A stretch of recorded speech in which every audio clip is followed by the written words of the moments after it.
नमस्कार, स्वागत है आपका हमारे चैनल में। अगर आप बीपीएससी के अंतर्गत सहायक पर्यावरण वैज्ञानिक प्रतियोगिता परीक्षा 11 जून 2026 को देने जा रहे हैं, तो ये जो है से आपके लिए एक इम्पॉर्टेंट जो है से आवश्यक सूचना बीपीएससी के द्वारा जारी किया गया। ये नोटिस क्या है, इस वीडियो में जानेंगे। अगर आप तक हमारे चैनल को सब्सक्राइब नहीं किया है तो जरूर कीजिए। सारे पॉइंट वाइज इसमें डिस्कस करेंगे। एक छोटा सा वीडियो होगा।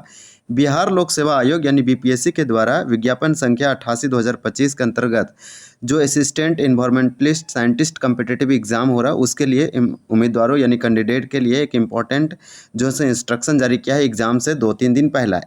यहाँ पे आप देख सकते हैं कि उक्त परीक्षा जो है आपका 11 जून 2026 को निर्धारित है। ये पटना ज़िला में ही होगा और पटना ज़िला अवस्थित सारे मुख्यालय यानी कि पटना मुख्यालय अवस्थित 8 परीक्षा केंद्रों पर 2 पालियों में आयोजित किया जाएगा।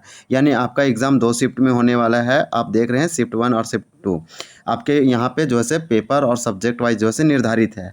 आपका कहाँ एग्ज़ाम होगा, पटना ज़िला में होगा और आपका जो एग्ज़ाम सेंटर है वो 2 शिफ्ट में होगा। इसके बाद टोटल 8 सेंटर बनाया गया। प्रत्येक पाली की परीक्षा के लिए अभ्यर्थी अपने साथ एक अतिरिक्त ई एडमिट कार्ड रखना सुनिश्चित करेंगे। आप जो ई एडमिट कार्ड जो डाउनलोड किए हैं उसका एक फ़ोटोकॉपी आप रख लीजिए अपने साथ और उसको लेके जाइए, जहाँ पे उसको साइन करके मांगा जाएगा आप दे दीजिए। तो इसमें साफ साफ बता रहा है कि जितने भी कैंडिडेट है प्रत्येक पाली की परीक्षा के लिए अभ्यर्थी अपने साथ एक अतिरिक्त ई एडमिट कार्ड रखना सुनिश्चित करेंगे। तो प्रत्येक पाली के लिए यानी कि आपके पास 2 होना चाहिए। एक पाली प्रथम पाली के लिए एक और दूसरे पाली के लिए भी एक, मतलब 2 आपके पास एडिशनल होना चाहिए ताकि वो जमा लेंगे साइन करवा के। अभ्यर्थी निर्धारित परीक्षा केंद्र पर परीक्षा प्रारंभ होने से 2 घंटा पूर्व यानी 8 बजे तक आप जो है पहुँच जाए, एग्ज़ाम सेंटर पर निश्चित रूप से पहुँच जाए। इसके बाद देखिए अभ्यर्थियों कैंडिडेट को परीक्षा प्रारंभ होने के 1 घंटा पूर्व यानी कि प्रथम पाली का जो है से 9 बजे बाद जो है द्वितीय पाली के लिए 1:30 तक आपको परीक्षा कक्ष में प्रवेश की अनुमति दी जाएगी। उसके बाद आपको नहीं दिया जाएगा। यहाँ पे साफ साफ बता रहा है। यानी कि अगर इस पॉइंट को आप समझेंगे तो आपको समझ में आ जाएगा कि जितने भी कैंडिडेट है जो आपका निर्धारित है परीक्षा केंद्र पर परीक्षा प्रारंभ होने के 2 घंटा पहले पहुंचना है। और इसमें बताया गया कि यानी 8 बजे आपको परीक्षा केंद्र पर पहुंचना सुनिश्चित कीजिए। फिर दूसरा इसके आगे बताया कि कैंडिडेट के परीक्षा प्रारंभ होने के 1 घंटा पूर्व यानी कि इस एग्ज़ाम स्टार्ट होने के 1 घंटा पहले आपको जो है से 9 बजे तक प्रवेश कर जाना है। उसके बाद आपको नहीं दिया जाएगा। और सेकेंड वाला 1:30 तक ऐसे लिख रखा है। फिर देखिए प्रत्येक प्रश्न के लिए 5 विकल्प है ए बी सी डी और ई। इस बार जो है से एक नया ऑप्शन आया है ई है। आपके क्वेश्चन में भी देखने को मिलेगा ई और आपको ओएमआर शीट में भी देखने को मिलेगा। तो आपको जो है से हर प्रश्न के लिए 5 विकल्प 5 ऑप्शन रहेगा और उपलब्ध कराया जाएगा ए से लेकर ई तक, जिसमें ई का अभिप्राय जिसमें ई का मतलब है कि प्रयास नहीं किया गया यानी नॉट अटेम्प्ट। आप उस क्वेश्चन का आंसर नहीं जान रहे, उस क्वेश्चन को छोड़ना चाह रहे हैं क्योंकि आप नेगेटिव मार्क हैं, तो आप वहाँ पे ई कलर कीजिए, ई मार्क आइए। क्योंकि यदि कोई अभ्यर्थी प्रश्न को उत्तर नहीं देना चाहता है तो उसे अनिवार्य रूप से मतलब कंपलसरी रूप से ई को चयन करना है, उसको टिक लगाना है, उसको गोला करना है, सर्कल करना है। यदि कोई अभ्यर्थी किसी भी प्रश्न के किसी भी विकल्प का चयन नहीं करता है तो ऐसे प्रश्न पर आपको 1/3 यानी नेगेटिव है 1/3 का मतलब कि 1/3 जो है से नकारात्मक यानी नेगेटिव मार्क्स जो है से कटौती किया जाएगा क्योंकि आप जो है क्वेश्चन को छोड़ दिए हैं।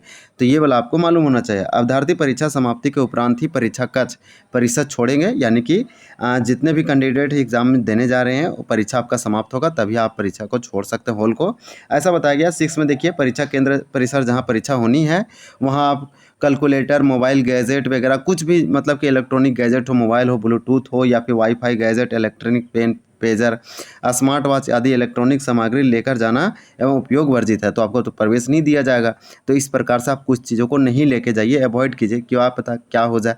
तो यदि किसी अभ्यर्थी के पास परीक्षा कक्ष के अंदर किसी भी प्रकार के इलेक्ट्रॉनिक सामग्री पाए जाने पर उसे कदाचार माना जाएगा। तो देखिए उसे इलीगल माना गया है।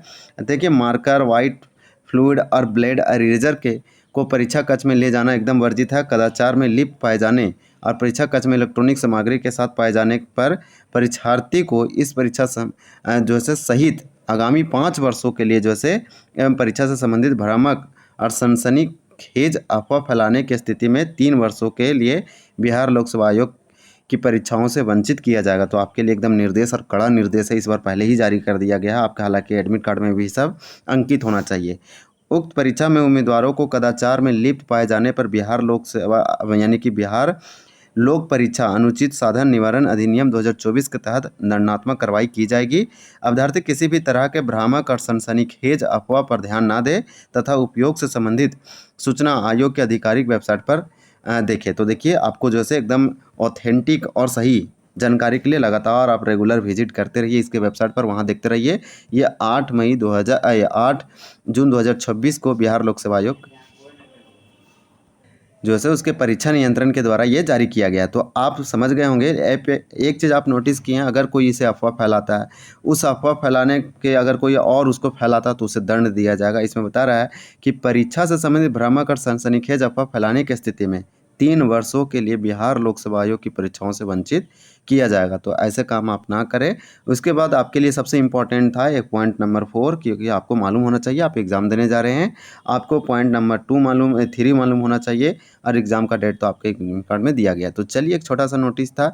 इस प्रकार से कोई अगर एग्ज़ाम से पहले अपडेट आता तो आपको ज़रूर सूचित करेंगे। आप जो है अब अपना ज़िला का पूरा डिटेल एग्ज़ाम सेंटर वगैरह देख सकते हैं इसके वेबसाइट से जाके।